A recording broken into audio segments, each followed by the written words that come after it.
मध्ये बघ हावडा आहे, पुण्याचा फेमस लक्ष्मी चिवडा आहे.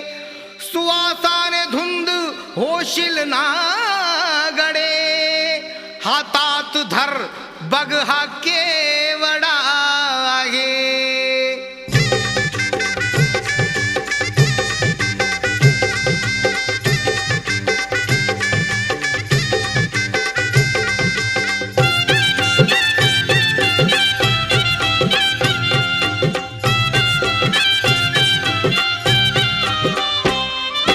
केसांच्या मधी माणून आधी, केसांच्या मधी माणून आधी, प्रसन्न कर ग जीवडा, माझा प्रसन्न कर ग जीवडा. तुझ्यासाठीच आणलाय केवडा ग, तू घालून घे बघ एवढा.